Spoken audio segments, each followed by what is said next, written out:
And we're here once again. Welcome, ladies and gentlemen, to another episode of Orange Weekly, presented by Crouse Health.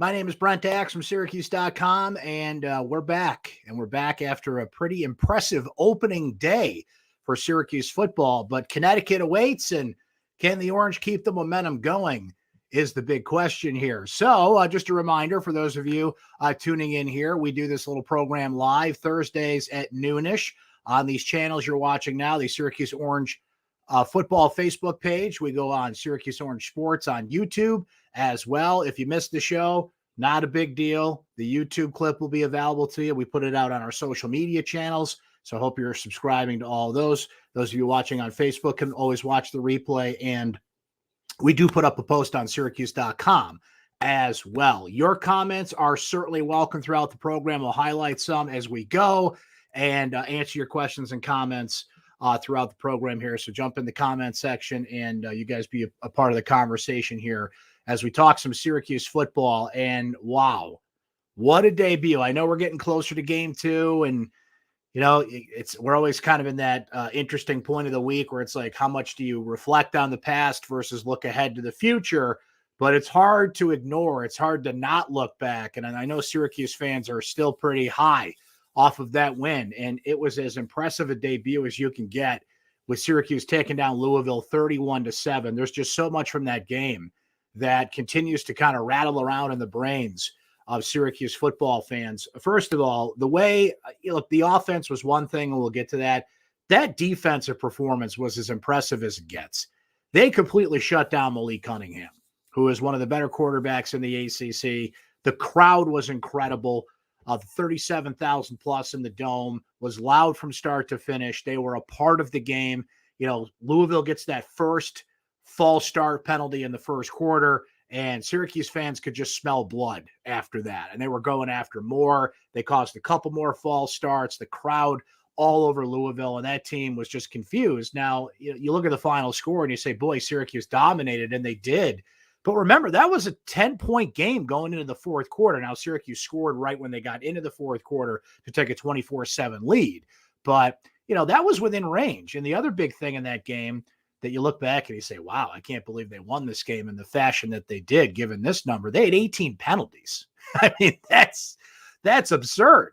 But when you win the way that they did, the way they shut down Malik Cunningham, the way that they did tends to shove those things under the rug a little bit more. You certainly have to clean that up going into week 2 and going forward here with how tough the schedule is for Syracuse football. But, man, you just never know with that week 1 game. You spend all summer not only preparing to do what you do. And remember, Syracuse has a new offensive coordinator. They have a new quarterback coach. They have a new wide receivers coach. They have new coaches on the defensive side of the ball, a new special teams coach as well.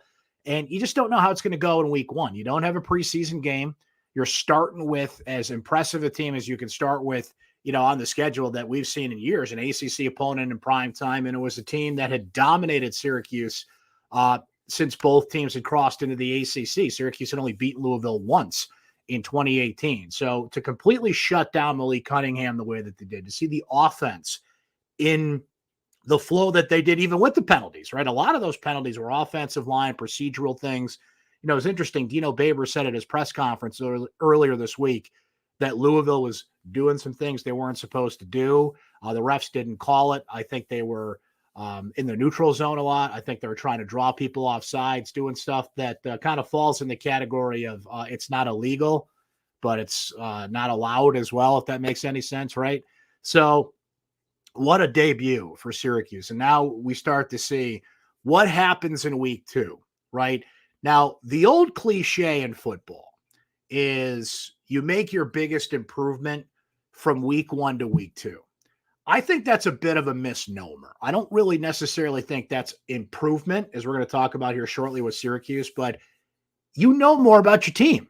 You know, I mentioned it a moment ago. You don't have a preseason game. Now you got stuff on film. You know what you got. Opponents now can see a little bit of what you have, particularly with the mystery of Robert Anae's offense and what he was going to bring to the table at Syracuse. I mean, you could certainly go back and watch film at Virginia when he led a top 3 offense in the country last season. But, you know, there were some comments after the game that, from Virginia, from Louisville, by the way. They're like, they didn't show us a lot that they did at Virginia. So good on Robert and I for mixing things up a little bit. And I'll give you a little sneak peek. I've got a column coming out tomorrow on syracuse.com on Friday that I hope you guys can check out. There were 3 plays in particular that showed the immediate impact that Robert and I had on this offense. The immediate impact of switching up an offense that needed a jolt, it needed energy, it needed an aggressive approach. They had to get back to Orange is the New Fast. Sterling Gilbert was, I'm just going to say it was a disaster of a hire for Dino Babers. And the fact that they stuck with him as long as they did, that offense was stale. It was boring. And I was just not a fan from the get-go. I remember when they hired Gilbert, a couple people that had covered him previously got in touch with me on Twitter, and they're like, get ready for this guy because, it's not pretty. And, one of my main frustrations with Dino Babers is he doesn't make his coordinators available. I feel like the fans should hear from these guys and know what they stand for and who they are. You can see the results on the field, certainly. But, when Tony White did a radio interview last week on Dino's show, I was like, oh, that's what he sounds like. Like, I've never had a conversation with the guy. I want to hear from Robert and I, but tactically it's an advantage for Dino, right? To keep as much of that behind the shield. And we know how much coaches love to play that cloak and dagger game, right?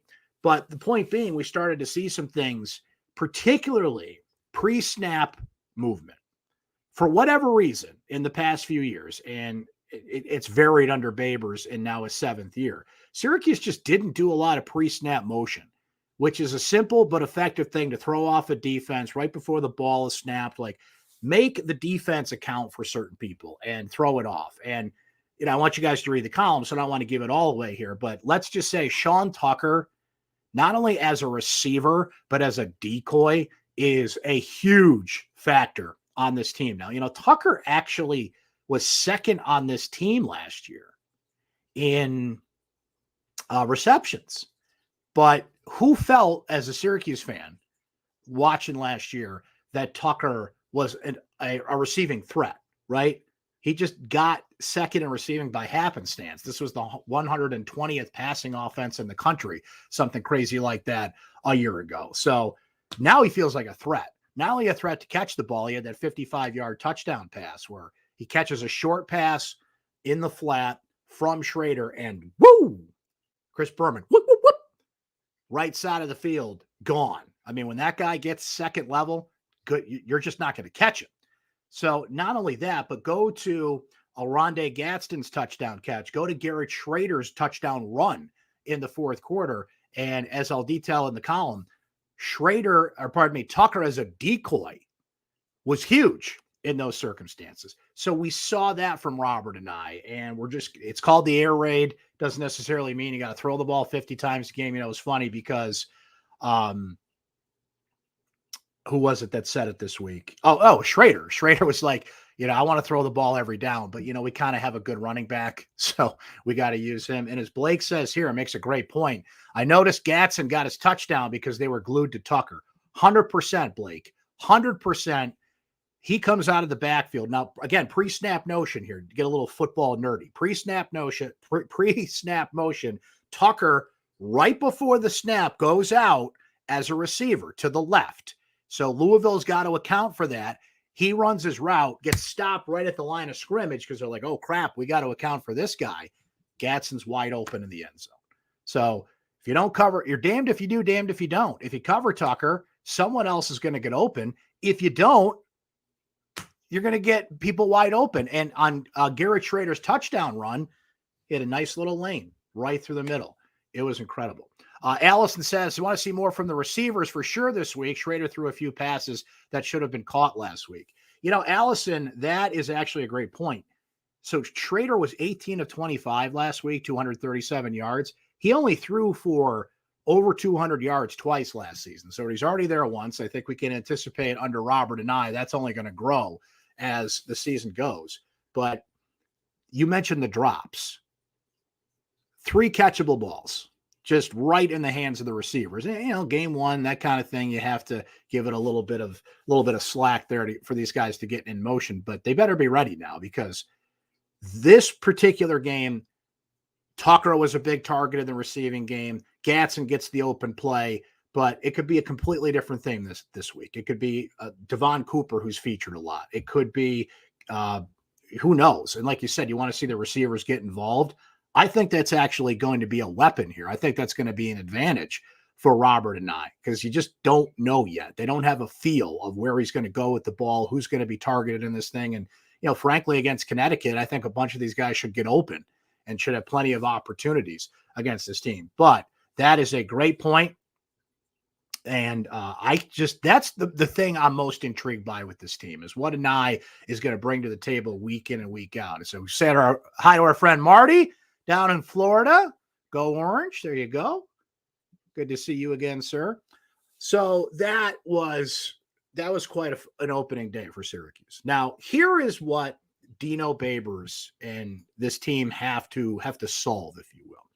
So in week 1, you got over the hump, and it was certainly talked about after the game, even before the game, that Louisville owned Syracuse, right? But what Syracuse had to do was take advantage of that. It was early in the season and everybody's healthy, and take advantage of the mismatches that we brought up and go out there. And now I thought it would be a better game. I thought it would actually be a back and forth game. And there were some wild games last week in the ACC, just wild stuff last week. Syracuse actually had one of the easier days in the ACC last week. They did that. Boy, were our friends in Louisville not happy about that, by the way. They had a big old pity party. I was listening to my friends that do some radio in Louisville on ESPN radio in Louisville. And last week, I went on a couple of their shows, and they were just treating this game as if like, oh, Syracuse, a mere fly on our shoulder that we will brush away. I was like, guys, listen, it's a good team, okay? They got to go out and prove it, but they have 17 returning starters. They got NFL players at, 4 different positions, running back, offensive line, linebacker, cornerback, okay? And kicker, so make that 5, actually. Can't forget those kickers now. Shout out to Andre Schmidt. Like, this is a good team. They have to prove it. But this is not like your typical brush off Syracuse team here. I understood the history in this thing, but what about this team in this matchup makes you think that Louisville was just going to roll, and they threw up all over themselves. So that's neither here nor there. So they checked that off the list against Louisville. Now here's what Dino's got to do in week 2. I certainly anticipate he will. Connecticut, look, they look better than I thought so far. We'll get to Connecticut more coming up here, but Dino's only won once in week 2. So let's go through it. 2016, Syracuse's second game of the season is Lamar Jackson in Louisville. Lamar Jackson has the game of his life, one of the greatest college football performances I will ever see in my life, and you will ever see in your life. We'll give you that one. Okay. It was only his second game as head coach. 2017, second game of the year, Middle Tennessee State. Scott Schaefer with the cigar. There's no smoking in the dome, sir, but he had a cigar, and that was a bit of a stunner. Middle Tennessee State was a good team. They had a good quarterback, but that wasn't good. Syracuse won their second game of the season in 2018. 2019, you'll recall, Syracuse goes to Maryland. If Syracuse beats Maryland in 2019, College Game Day is coming to Syracuse. That was lined up. That was happening because they had Clemson the next week. They got trucked by Maryland. 2020, Syracuse lost their second game of the year. Now, remember, 2020, weird year. They kind of put together an all-ACC schedule at the last minute. Pitt was game 2. They happened to lose that game, and they only won a single game all season. 2021, second game last year. Syracuse loses to Rutgers, 17-7, and we start to see that some changes are in the air. DeVito would eventually be replaced by Schrader, and they kind of took a step away from what we thought this team was going to be. So I fully anticipate it will happen, but there's another, dragon that Dino can slay, if you will, another ghost he can exercise here. Louisville had owned Syracuse. They punch back against the Cardinals. This is not particular to a team. It's just more of a theme here. But, the reputation with Babers is that he fades late in the year, and his November and December record is not very good. I think it's like 6-33. No, I'd have to look it up. It's not a lot of wins. I might actually be right about that. Any of you guys want to look it up while we're talking about it here, that'd be great. But I think it's only 6 wins in November and December. I could be off a little bit there, but it's not good. It's terrible what his record is in November and December. But second game, also not good. So the more things like that, the more, chips you can get off your shoulder, if you will, the more monkeys you can get off your back in that case, certainly good. I feel like Syracuse will do that this week. Blake's got a question. Do you think Syracuse will open up the playbook this weekend or save it for Purdue? Blake, I think what they have is the advantage of Robert and I had to open things up enough against Louisville, but then when they got control of that game, the way the defense, what a performance from the defense, getting 3 turnovers against Louisville, they probably held some stuff back because what they were doing, as I mentioned, with the pre-snap motion and the attention that had to be paid. Oh, my light just went out. Oh, my goodness. Live stream sometimes, folks. That happens. We had a significant light change here. My light out here. Let me see if I can fix it real quick here. Go Bills, as you can see my shirt. What happened over here, Mr. Light? Huh. Well, anyway, there goes that. So we'll have to do the show a little bit darker. Let me see if I can pull this light over here a little bit and light things up a little bit, as they say. Light up your life. All right, so anyway, there goes the light. But so what were we saying? Oh, what the defense did, how they shut things down. Blake's question per the playbook. I feel like they don't have to open things up against Connecticut and then go at it with Purdue. And with Jeff Brom coaching, Aiden O'Connell, great quarterback at Purdue, I feel like that could end up being the shootout maybe we didn't get in the Louisville game. I think you ask a great question there, Blake, but don't open it up this weekend. If you have to, if for some reason this becomes more of a game than people think it's going to be, then yeah, open things up. But the advantage you have is Robert and I, you're not going to see everything he's got in that playbook. Not only because you don't want to show it to your opponents, but you don't want to overwhelm your offense either. You want to just kind of integrate it a little bit at a time so the players know it, they're comfortable with it, and they get familiar with it. And Matthew Bergeron, he did an interview with Matt Park this week, and he mentioned that he moved around on the offensive line. The players love the energy and the creativity that's being brought to the offense at this point. So, I'm really excited. I really am. I think Robert and I is just going to bring some really creative stuff to the offense. And, we want to have fun. We want to have fun. We watch Syracuse games. I got a ton of home games early in the season. Open it up, man. Let's see that thing. I brought it up earlier. That offense was anything but orange is the new fast the past couple of years. It was boring. So it's interesting to hear Bergeron say that. And a lot of the players have said just the energy and the creativity that Anai and Jason Beck has to be mentioned here, bringing to the offense, certainly interesting. All right, so Connecticut is next. And as we said, folks, this is a team that Syracuse should beat. Now, I give Jim Moore Jr. credit for coming in, and they played a heck of a lot better against Utah State than I thought people anticipated. Top 25 team, won their league last year. They only lost by 11 in that game. Connecticut rolled Central Connecticut State in week 2. But the issue that I think Connecticut's going to have with Syracuse is not only I think Syracuse is just, the Jimmies and Joes and the matchups there are going to overwhelm Connecticut. Zion Turner is only making a second start. Now, we mentioned the 3 turnovers you had against Malik Cunningham. Now, the crowd was a factor there, and they shook up the Louisville offense with some false start penalties. But Turner has turned the ball over a lot, and you would anticipate that from a freshman quarterback. Last week, 9 seconds to go in the first half against Central Connecticut State. UConn's in the red zone. They got a chance to go up 10-3. He throws a pick right on the goal line. So I feel like the Syracuse defense is going to overwhelm this guy. I am going to flat out predict a defensive touchdown in this game from Syracuse. I think a pick 6 is just right, willing, and it will be right there for a Garrett Williams or a Deuce Chestnut. What a pick by Garrett Williams last week, by the way, against Louisville. Man, that was a great, great play. So you got a freshman quarterback in Zion Turner. I'll tell you what, though, Connecticut's got a great running back. He's actually similar to Sean Tucker in frame and in size. And Nathan Carter, folks, is second in the country right now. I get that it's early, but still impressive. 313 yards, more than half of his total from the 2021 season when he appeared in all 12 games. He has had a great season so far. He's averaging 170 all-purpose yards per game. So that's somebody that Syracuse is certainly going to have to deal with. On defense, Jackson Mitchell's the name to watch for UConn. He actually leads the country with 23 tackles, and 16 of those came against Utah State.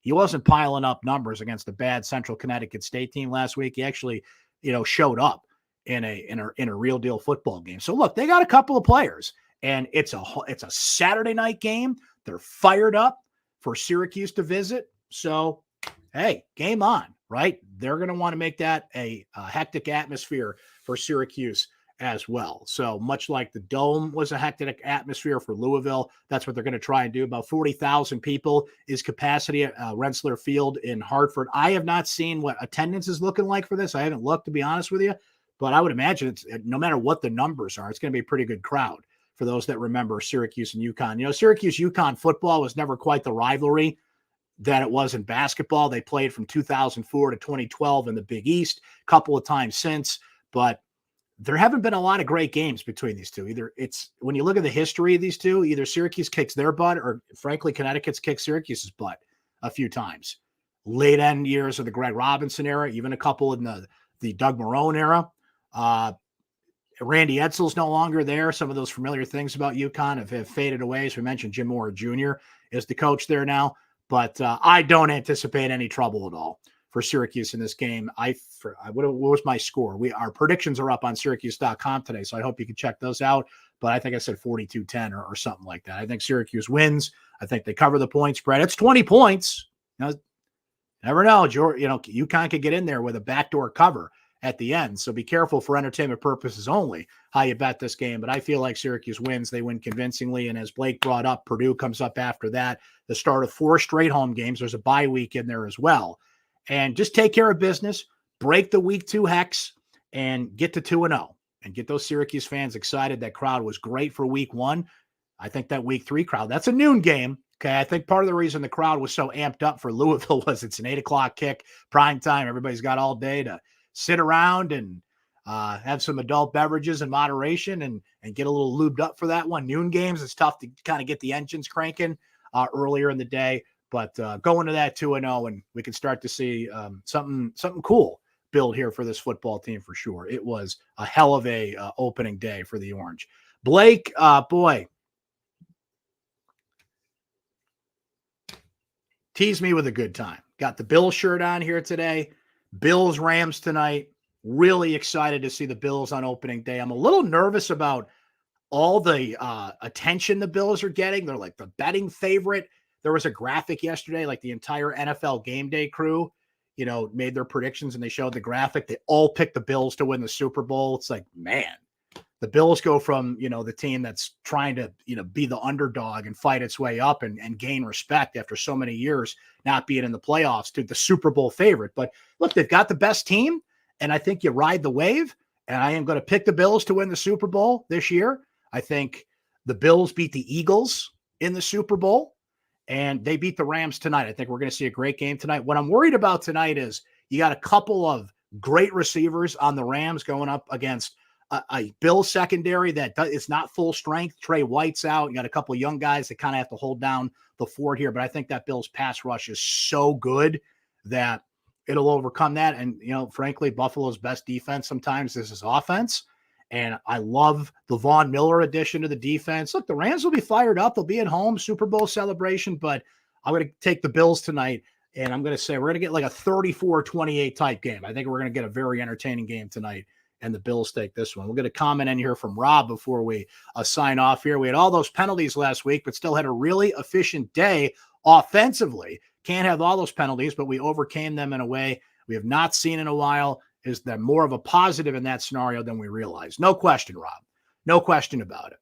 It's too many procedure penalties, too many things that didn't go right, but you said it. They were still efficient offensively. We Schrader's numbers, how they used Tucker, how they overcame that. Frankly, some past Syracuse teams would kind of fall in on itself with all those mistakes. But when you have so much experience back, experienced offensive line that made those mistakes, but overcame them, Schrader, comfortable, confident in that offense. A guy like Tucker, it really helped. There's still some receivers on this team. Allison brought it up that have to get incorporated into the game plan here.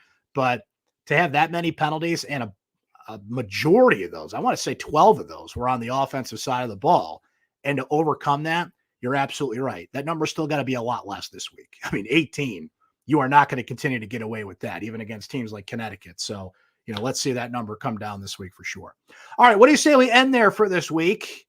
I appreciate you guys hanging with me. Technical difficulties, lights going out and everything, but hey, that's what happens when you're live, baby. Reminder, we'll be back Saturday night, Syracuse, Connecticut, 7 o'clock kickoff this time. So as soon as the game's over, get right back here on these live channels, Syracuse Orange football Facebook page, Syracuse Orange Sports YouTube. If you follow me on Twitter, at Brent Axe Media, we go live there as well. If you miss this show or you miss that show, always easy to catch a replay on YouTube. I'll post on syracuse.com, our social media channels. You can always catch a replay via YouTube in case you missed the show. Enjoy your weekend. Enjoy the game. Go Bills. And we thank you once again for hanging with us here on Orange Weekly, presented by Crouse Health. Have a great rest of your week, everybody.